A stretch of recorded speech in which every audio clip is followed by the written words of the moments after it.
상승의 종아 울려라 스타 골든벨 시간입니다. 오늘은 김호영 대표, 남궁학 대표와 함께 할 텐데요. 이번 시간 과연 골든벨이 울릴 수 있을까요? 먼저 첫 번째 종목 만나보죠. 네, 바로 카카오입니다. 지난주 데이터 센터 화재로 인한 카카오톡 먹통 사태로 안 그래도 하락하는 카카오 주가에 기름을 부은 격이 됐는데요. 경영진의 대국민 사과가 있었지만 이 신뢰 회복 쉽지 않아 보여요. 그렇습니다. 사과에 대한 진정성을 의심받을 정도로 이런 평가가 나왔는데요. 국민 밉상주로 완전히 찍혔다라고 봐야 될 것 같습니다. 평가가 사과 내용이 전체 시스템을 점검하고 쇄신하겠다. 또 정부 조사에 성실히 협조하겠다. 인프라에 투자해서 사태 재발을 방지하겠다. 이런 발표들을 했는데요.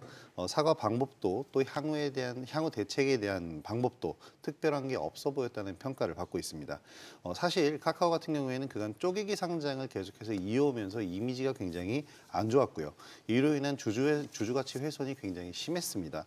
거기다가 연이어 주가 하락도 이어지면서 좀 원성이 자자했죠. 이 원성이 자자했던 원성들이 모여서 이번에 한 번에 좀 터진 그런 상황인 것 같습니다. 네, 이 카카오에 대한 증권사의 목표 주가 하향이 이어지고 있지만 개인들은 여전히 또 매수에 나서고 있는데 과연 괜찮은 걸까요? 카카오 상승 여력에 대한 두 분의 의견 확인해 보도록 하죠. 울려라 골든벨. 아쉽게도 이 골든벨은 울리지가 않았습니다. 두 분 모두 보수적인 의견을 주셨네요. 네, 이제 카카오톡의 경우 10년 넘게 메신저 플랫폼 사업에서 시장 지배적인 위치이고 네트워크 효과도 있기 때문에 이번 화재 여파로 인해서 유저들의 이탈 가능성이나 기업 실적에 대한 영향이 단기적으로는 이제 제한적일 것으로 이제 예상이 되는데요.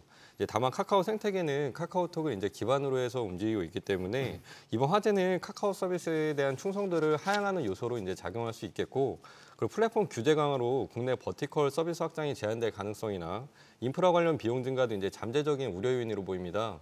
차트상으로 본다 할지라도 2021년 6월 고점 기준으로 단기적으로 몇 번 이제 반등 시도는 있었지만 추세적으로는 아직까지 하락 추세 구간이기 때문에 지금은 이제 매수하는 관점보다는 관망을 하시면서 단기 이평선이 정배열을 만들어 가시는 걸 확인하신 후에 접근하시는 게 좋을 듯합니다. 네, 이번 먹통 사건으로 카카오그룹주는 부진했지만 또 반사이익 기대감으로 일부 종목들은 강세를 나타냈죠. 네, 이제 정부가 카카오 먹통 사태와 같은 이제 디지털 정전을 막기 위해서 카카오 네이버와 같은 부가통신 사업자도 데이터 이중화 이슈 작업을 의무화하는 방안을 이제 추진하기로 언급한 만큼 단기적인 이슈라기보다는 좀 더 관심 있게 봐야 할 테마로 보입니다. 이제 관련해서 이제 애플페이 관련주, 삼성페이 관련주, 데이터 관련주 등 여러 가지 섹터에서 이제 강세가 나왔었는데요. 그 중에서는 이제 미국에서 다국적 기업인 시스코 시스템즈와 관련 있는 종목들 역시 주목을 받았었습니다. 동사는 이제 네트워크 보안 서비스를 제공하는 회사로 전 세계 네트워크 시장 60% 점유율로 1위를 이제 기록하고 있는데요. 관련주로는 인성정보, 링네트, S넷, 콤텍 시스템 정도를 볼 수 있는데 전부 이제 시총이 워낙 작다 보니까 한 종목만 짚어서 말씀드리기보다는 테마 관점에서 같이 흐름 체크해 보시면 좋을 듯합니다. 네, 김호영 대표님께서도 관련해서 주목하는 종목 있을까요? 일단 카카오 이번 사태로 인해서 어떤 카카오의 대항마가 탄생한 것이 아니라 하나의 테마 시장이 또 형성이 됐다라고 보시면 될 것 같은데요. 그 중에서도 이제 카카오 사태의 한 축이었던 카카오페이 관련되어 있는 이제 사태가 굉장히 좀 심각했는데 더군다나 최근에 카카오페이의 대항마가 준비를 하고 있었기 때문에 더 시세 흐름이 좋았었던 것 같습니다. 카카오페이의 강력한 라이벌이라고 할 수 있는 애플페이가 이제 곧 상륙을 한다라는 기대감을 갖고 있는데요. 현대카드는 애플과 독점 계약을 맺고 다음 달 국내에 도입을 이제 한다는 소문이 나왔습니다. 이로 인해서 급등이 나왔고요. 또 관련되어 있는 종목이 한국정보통신, 이로온 등등이 있는데 특히 한국정보통신과 같은 경우에는 지난달부터 상승을 하면서 꾸준히 상승을 하고 있습니다. 더군다나 카카오의 검은 금요일에는 상한가를 기록을 하면서 어떻게 보면 카카오 사태의 가장 수혜주가 되었다고 볼 수 있겠습니다. 네. 참고하시기 바라고요. 그렇다면 이번에도 골든벨이 울릴 수 있을까요? 두 번째 종목 만나보죠. 바로 포스코 케미칼입니다. 이번 주 포스코 케미칼이 52주 신고가를 경신하면서 또 투자자들의 뜨거운 관심을 받았죠. 주가가 많이 상승하면서 이 고평가 우려도 있지만 계속해서 상승세를 이어갈 수 있었던 이유 뭐라고 볼 수가 있을까요?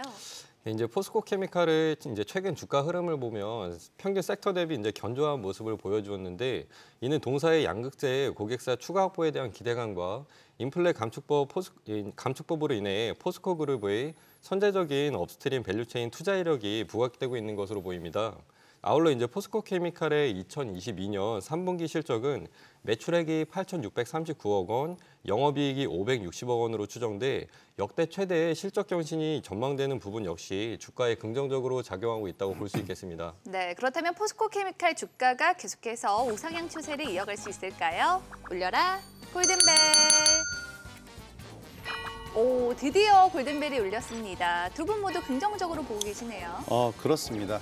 올해 7월에서 8월까지 판가 인상 효과가 반영되면서 3분기 양극재 실적은 매출로, 그러니까 양극재만인데요. 양극재 부분에서의 매출만 전년 동기 대비 150% 이상 증가를 한 4,325억 원을 기록을 할 것으로 추정이 됩니다. 전체적인 실적도 늘어났지만 특히 양극재 쪽의 실적이 계속해서 폭발적인 증가세를 보이고 있고요. 음극재도 긴 부진에서 탈출하는 모습인데, 중국에서의 강한 견제를 이번 인플레이션 감축법 등으로 좀 상쇄하는 그런 모습입니다. 일단 그룹사와 연계한 해외 거점 진출 전략 자체가 미국 인플레이션 감축법과 또 동조해서 조화를 이루면서 이번에 포드와의 대규모 양극재 공급 계약을 맺는 등 신규 고객을 확보하는 데 도움이 되고 있는데요. 이것이 성장 동력이 되면서 추가적인 상승 충분히 가능할 것으로 보입니다. 네, 최근 하락장에서도 2차 전지 섹터는 계속해서 흥행 보증수표로 작용하고 있는데요. 이 섹터 내에서 테마별로 순환매를 돌면서 상승세를 이어가는 모습입니다. 2차 전지 섹터에 투자자들의 관심 역시 뜨거운데 성공 투자 포인트 하나씩 뽑아주신다면요?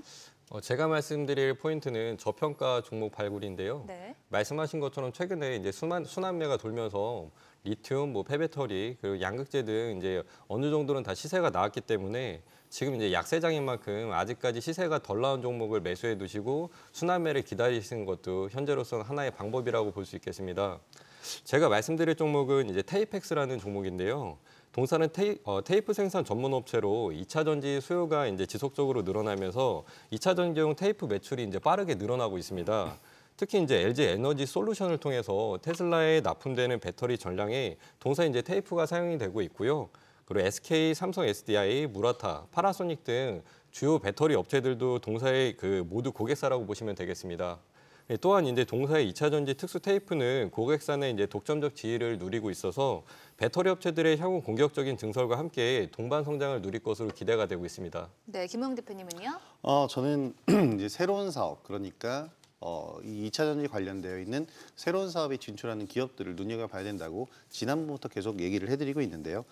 특히 폐배터리 관련주, 또 리튬 관련주들, 이들 모두 지금 핵심적으로 보셔야 되겠는데, 원자재 가격 상승으로 인해서 폐배터리 관련주는 그간 2차 전지 섹터 내에서도 주도적인 역할을 해왔습니다. 앞으로도 이런 모습은 계속해서 이어질 것으로 보이고요. 여기에 최근 최근 정부가 칠레와 핵심 광물 MOU를 체결을 했는데요. 칠레는 리튬 매장량 세계 1위의 국가입니다. 여기에서 이제 포스코 케미칼과 함께 사업을 하고 있는 기업들 중에서 이쪽 사업으로 진출하고 있는 기업들을 본다면 웰크론한텍을 볼 수 있을 것 같은데요. 포스코 케미칼과 양극재 설비 계약을 맺고 있는데, 최근에는 폐배터리 사업까지 진출을 하면서 폐배터리 그리고 리튬 리튬 원자재 장비 사업까지 같이 영위를 하게 되는 기업이 됐습니다. 그러니까 한마디로 모든 2차 전지 분야에서 다 이제 사업을 영위하는 그런 종합적인 2차 전지 기업이 돼가고 있는데요. 이렇게 최근 이슈화된 영역에 진출하는 기업들을 눈여겨보시면 될 것 같습니다. 네, 참고하시기 바라고요. 이제 마지막으로 만나볼 핫 종목은 바로 두산 에너빌리티입니다. 한동안 부진했던 두산 에너빌리티 주가가 이번 주 반등세를 연출했는데요. 그 배경이 뭔가요? 일단 가장 큰 배경은 원전 수주가 되겠죠. 새로운 수주 소식이 나왔는데요. 한국수력원자원이 폴란드에서 원전 신축 사업 체결을 앞두고 있다는 소식이 나오면서 모든 원전주들이 일제히 강세 흐름을 보였습니다. 그 가운데 대장주라고 할 수가 있겠죠. 가장 대표적인 원전 관련주인 두산 에너빌리티의 강세 흐름도 연출이 됐는데요. 다른 개별 종목들 중에서는 G2파워 같은 경우에는 상한가도 나오는 등 급등을 보였는데, 두산에너빌리티뿐만 아니고 모든 종목들이 몇 달간 계속해서 지속적인 하락과 거래 부진이 이어졌었기 때문에 반토막 이상 주가 하락이 있었는데 이번 시세를 통해서 큰 회복을 보였습니다. 폴란드 전력공사와 현지 민간 에너지 기업인 제팍 그리고 한수원이 2주 안에 신규 원전 신축 사업에 서명할 예정이라고 보도가 나왔는데요. 계약이 성사가 되면 한수원은 폴란드의 두 번째 원전을 신축하게 됩니다. 네, 이 두산 에너빌리티 주가가 계속해서 투자 매력 뽐낼 수 있을까요? 올려라 골든벨! 오, 이번에도 골든벨이 울렸습니다. 두산 에너빌리티 추가 상승 기대해 볼 수 있을까요? 네, 이제 최근 두산 에너빌리티는 원전뿐만 아니라 가스터빈, 수소, 신재생까지 신사업 포트폴리오를 확대하고 있는데요. 이제 동사는 올해 연간 수주 규모를 7조 9천억 원으로 이제 전망을 했었는데 상반기 수주 잔고는 14조 2,868억 원으로 지난해 매출 기준으로 했을 때 3년치의 먹거리를 확보한 상태입니다. 또한 이제 환경부가 K텍소노미 초안에 원자력 발전 산업을 포함한 데 이어서 가스 가격도 지속적으로 상승하고 있어서 수주 규모는 더욱더 늘어날 것으로 이제 전망이 되고 있어서 원전 산업의 부활과 사업 다각화로 인한 앞으로의 성장 모멘텀도 충분하다고 보여집니다. 네, 이 주도주로 급부상하면서 주목받았던 원전주가 9월부터는 줄곧 하향세를 나타냈는데요. 이번 주 기지개를 켠 관련주들이 다시 주도력을 되찾을 수 있을지 또 관심이 쏠리고 있습니다. 이 원전주에 대한 전망과 함께 또 최선호주가 있다면 전해주시죠. 일단 원전 관련주는 두산에너빌리티를 제외하고는 거의 테마가 형성된 테마주라고 보셔야 될 것 같습니다. 테마 성격이 더 짙은데요. 이렇게 테마 성격이 짙은 섹터를 매매하실 땐 역시 대장주를 매매하시는 것이 가장 좋다고 할 수가 있겠습니다. 시세로 볼 때 시세 대장주인 G2파워나 한신기계와 같이 가장 먼저 움직이는 종목들, 주가의 위치는 모두 다 같은 상황입니다. 대장주든 대장주가 아니든 최근에 많이 소외가 됐기 때문에 거의 대부분 바닥권에 있는 형국이니까 그중에서도 가장 빠를 수 있는 대장주를 노리시는 게 좋겠고요. 시세는 약하지만 조광 ILI 같은 경우에는 중요한 포인트가 있는데요. 몇 달 전에 빌 게이츠가 한국에 방문을 하면서 최태원 회장과 얘기를 나눴죠.